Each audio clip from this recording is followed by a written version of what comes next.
देखो friends, Nifty IT का chart जो है लगभग इतनी बुरी अवस्था में सफर कर रहा है कि ये यहाँ से 23 जुलाई 25 से 3 बजे करीब जो टूटा है यहाँ से भाई साहब, इसकी कोई हद और सीमा कुछ भी नहीं रही। इसने टूट के अपने टूट को कायम रखा है। 1800 पॉइंट करीबन ब्रेक हुआ, 1800 पॉइंट। अब इसको रिवर्स करने में कितना, 1800 पॉइंट कम नहीं होता, बहुत होता है। 1800 पॉइंट रिवर्स करने में टाइम लगेगा। दूसरी बात, यहाँ तक ये आया इस सपोर्ट के पास में, इस सपोर्ट इसने लिया कि वेल मेंटेन सपोर्ट था। यहाँ पर एक सपोर्ट लिया, सपोर्ट लेने के बाद एक सपोर्ट धीरे धीरे ये in reverse head and shoulder pattern की तरह से उठ रहा है।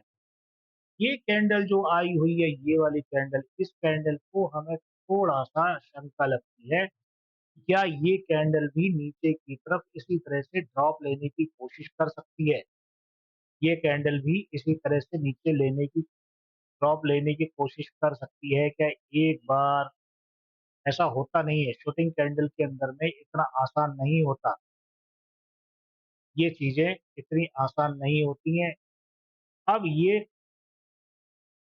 चीजें समझने के लिए हमें थोड़ा सा कैंडल को अप मूव, 15 मिनट के चार्ट की मोमेंटम, सारी की सारी है। ये देखिए, in reverse head and shoulder pattern ऊपर जाना चाहिए था लेकिन नहीं गया है, ब्रेक हो रहा है। कोई बात नहीं, ब्रेक हो रहा है तो वो भी देखा जाएगा, क्यों ब्रेक हो रहा है ये भी देखेंगे। अब इसमें हम डालते हैं एक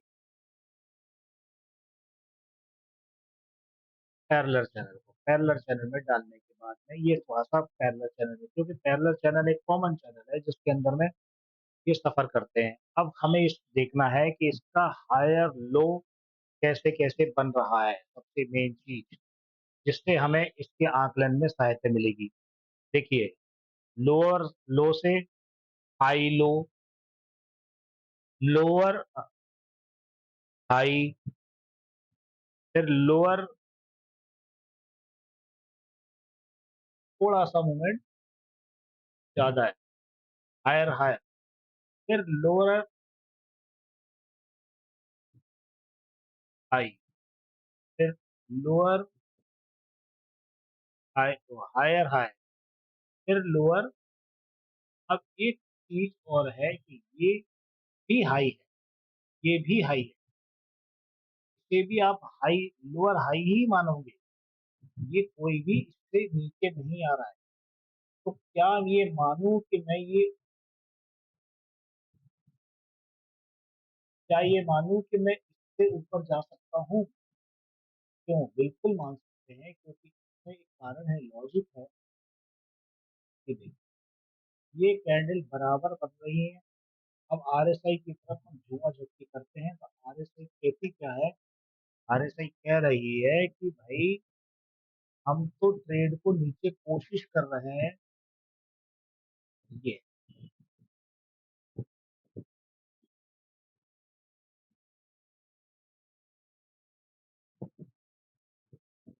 कितना बैलेंस यहाँ दिख रहा है, उतना ही बैलेंस यहाँ दिख रहा है। अगर यहाँ से एक अपसाइड, थोड़ा सा डिप लेकर अपसाइड मूवमेंट उठा लेती है तो ट्रेंड बराबर बैठेगा, नुकसान नहीं है इसके अंदर में। आईटी सफल हो सकती है।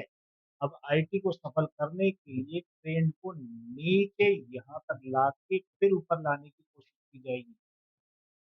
ठीक है, तो ये समझ लीजिए यहाँ तक आईटी नीचे ना, सॉरी, नीचे ना ला के यहाँ से ही ऊपर भी, अगर नीचे गलती से नीचे आ गया तो ट्रेन नाजुक अवस्था में कमजोर हो जाएगा और कमजोरी का फायदा सेलर उठा के डंप कर देंगे। यहाँ से अगर ऊपर जाता है 36,640 के आसपास ये पहुंच सकता है।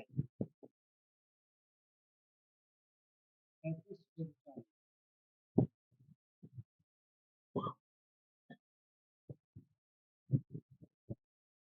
और नीचे उतर गया बाबूजी, तो फिर तो आपको मालूम ही है कि क्या होता है नीचे। अगर इस सपोर्ट पर आता है,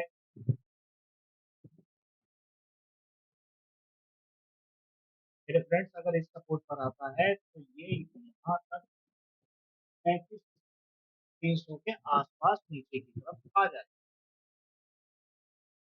35,300 आ जाए। अगर ये नीचे कल निफ्टी कमजोर रहती है तो नीचे आएगा, लेकिन उम्मीद यह है कि निफ्टी में कुछ 25-30 पॉइंट अपसाइड जाने का की रेंज में घूमना चालू करें। इसके लिए आप इसे बड़े चार्ट में भी देख सकते हैं। अपसाइड मूवमेंट तैयार हो रही है, बिल्कुल धुआंधार तरीके से। अगर अपसाइड मूवमेंट आएगी तो ये समझ लेना कि अपसाइड मूवमेंट कितनी आ सकती है। 530-500 पॉइंट की अपसाइड मूवमेंट खड़ी होने को तैयार है। ये चार्ट में भी ग्रीन कैंडल आ रही है, ठीक है। यहाँ से मूवमेंट ऊपर की तरफ जा रही है आरएसआई से। समझ रहे हैं मेरी बात? वीकली चार्ट कमजोर है ही नहीं, बहुत कमजोर है। कमजोर नहीं, बहुत ही कमजोर है। ये शूटिंग कैंडल जो नीचे आ रही है ना, ये अब खैर इतनी दूर जाने की भी जरूरत नहीं है। हम लोग अपना काम करें, अब ध्यान से रहें और इस बात को समझते हुए अपना ट्रेड को लें।